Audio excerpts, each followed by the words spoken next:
Weddings are expensive, but they don't have to be. Whether you're in the middle of planning or you're just dreaming about it someday, it's never too early to start coming up with a saving strategy. Hey, I'm Tess Wicks, wealth and mindset coach and founder of WanderWealthy.com, and today I'm collaborating with Ally to share with you all of my favorite wedding savings tips and give you a peek into how my fiance and I have been and are continuing to save and plan for our upcoming wedding. First things first, it is absolutely necessary to talk about money with your fiance. Knowing that between 40 and 50% of US marriages end in divorce, and the majority of those unravel due to financial issues, talking about money has to be a prerequisite to marriage.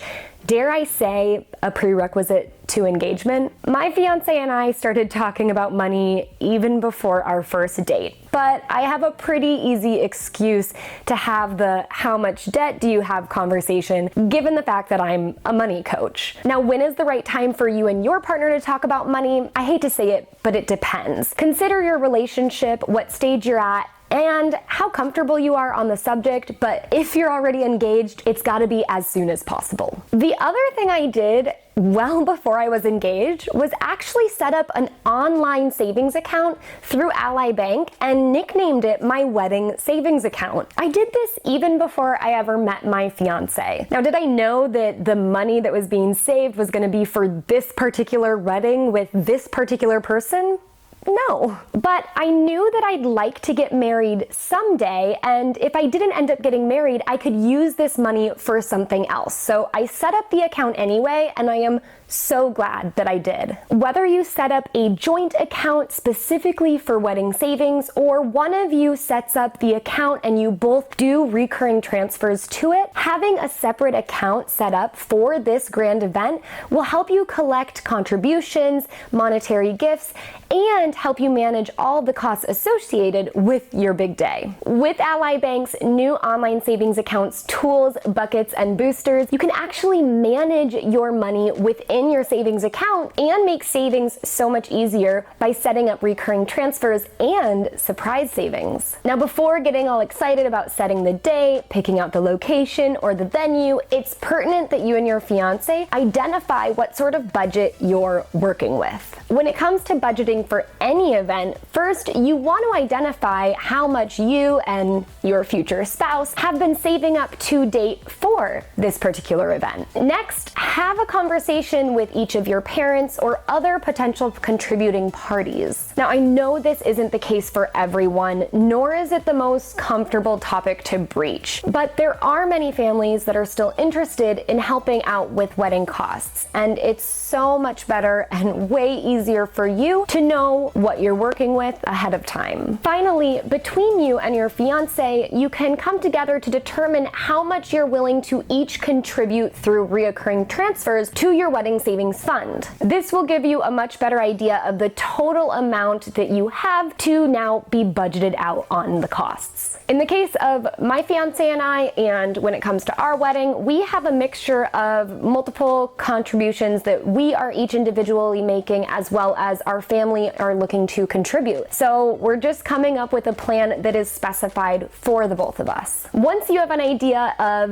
the budget total amount that you're looking to spend, you can start mapping out the major details. What I like to call the big four variables in making a wedding work are the date, the venue, the number of guests, and catering. These variables are just the most important in regards to how expensive or affordable your wedding is going to be. Setting the date is super important, not only for figuring out the best time of year to get married, but also to help you set a timeline for planning and budgeting and saving for a wedding. Picking the ceremony location and reception venue are the next variables that are really going to determine the total cost of your wedding as well as the number of people that you will likely be able to invite. Speaking of how many people, many caterers or venues in general will charge per head, and so the number of people will also impact your overall total cost, and that's a significant amount of your wedding budget. The overall goal is to keep from overspending in some of these major areas, and rule of thumb will suggest that you also want to have about 40 to 50% left over from your wedding budget to still cover all the other costs that are involved in wedding planning. This next piece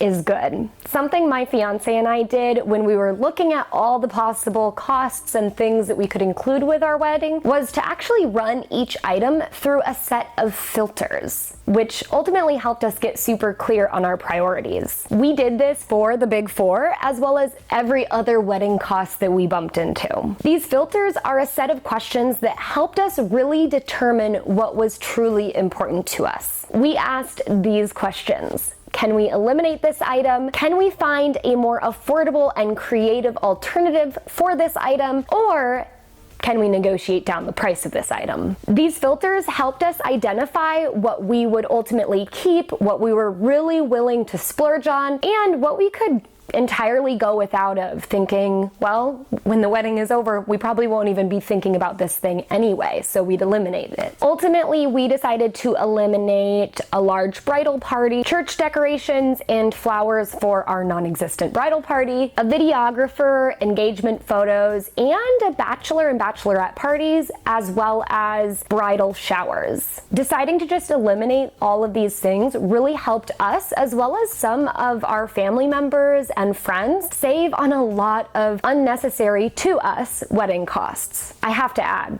this is completely based on our personal priorities and has nothing to do with whether you should include these items or eliminate them as well. Things that we swapped to find more creative or just alternative affordable items was a traditional, very expensive wedding gown for just a white dress that was more affordable. We did email save the dates instead of paper save the dates, which also helped us save on postage. And instead of paying for personal, really beautiful handcrafted wedding invitations, I just created my own and we sent those out. And we also swapped a big built out rehearsal dinner for just a welcome happy hour. Some things that we couldn't go without that we ended up splurging on, but also really worked to negotiate down, was a photographer, a photo booth for the reception, as well as a live band. Oh, and a post-ceremony cocktail at one of our all-time favorite spots. Like I said, this isn't to say that you should eliminate what we did or swap out what we did. This is totally based on our priorities, but it's a really good thing for you and your future spouse to do to save some major buckaroos. Since my fiance and I got engaged, we pulled together all of our resources and started tracking every single cost associated with planning our wedding. Using a separate online savings account has been so helpful for us to store contributions from family members, as well as to track our own savings into this account. With the new Buckets tool from Ally Bank, we've been able to divvy up our core wedding savings so that we could start tracking our progress towards each of the major wedding expenses involved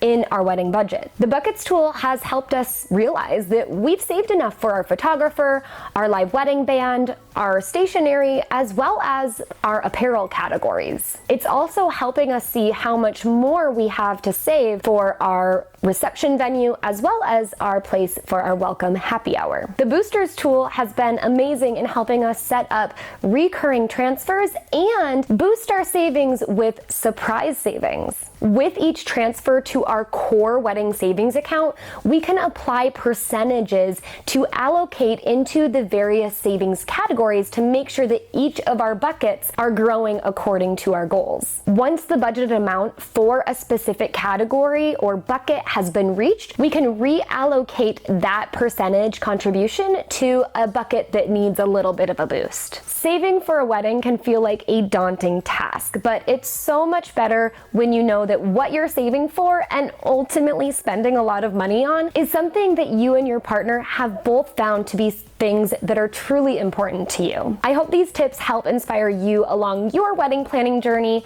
and a big thank you to Ally Bank for collaborating with me on on this video. Until next time, I hope you wander wealthy.